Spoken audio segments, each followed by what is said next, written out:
9 members of the Minneapolis City Council pledged their support for dismantling the city's police department, representing a veto-proof majority of the 13 city council members. The council members announced their position Sunday from the stage at a rally organized by black activists in response to the May 25 killing of George Floyd while in police custody. "We will be taking intermediate steps toward ending the MPD through the budget process and other policy and budget decisions over the coming weeks and months," Council member Andrea Jenkins and Council President Lisa Bender told the crowd at Powderhorn Park. The lawmakers said there are still many details to be worked out about what a Minneapolis without police might look like.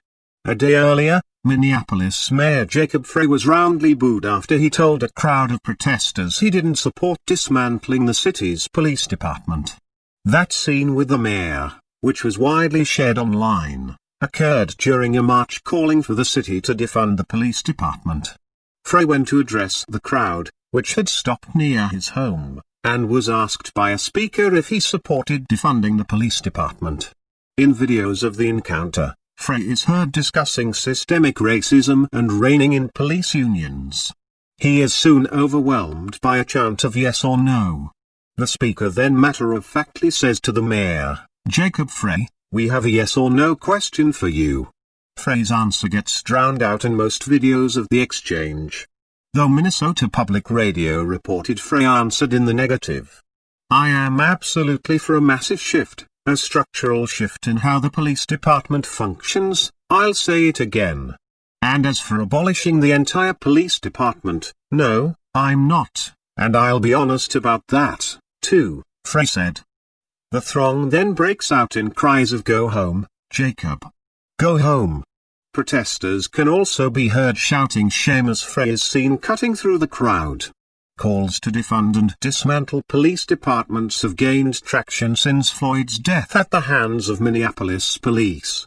Several members of the Minneapolis City Council have recently taken up the campaign, among them Lisa Bender and Jeremiah Ellison.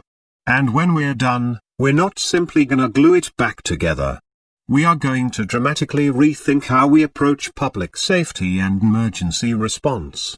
It's really past due," Ellison said in a tweet last week. Minnesota Democratic Representative Ilhan Omar has also joined calls to dismantle the Minneapolis Police Department. On Saturday, Omar told protesters that reforms to police departments have repeatedly failed to stop police killings of black men and women. "We've all seen what happens when good people of good conscience say, 'Let's invest in diversity training,'" said Omar. "Let's try to explain our humanity and make them see us as dignified people. Maybe that will stop them from killing us." Frey, a former civil rights attorney, was elected the city's mayor in 2017, following an election where police reform proved a central issue. On Friday, Frey signed a council-approved agreement to ban chokeholds and implement several other changes to police procedures. The reforms came after the state opened a civil rights investigation into the city's police department.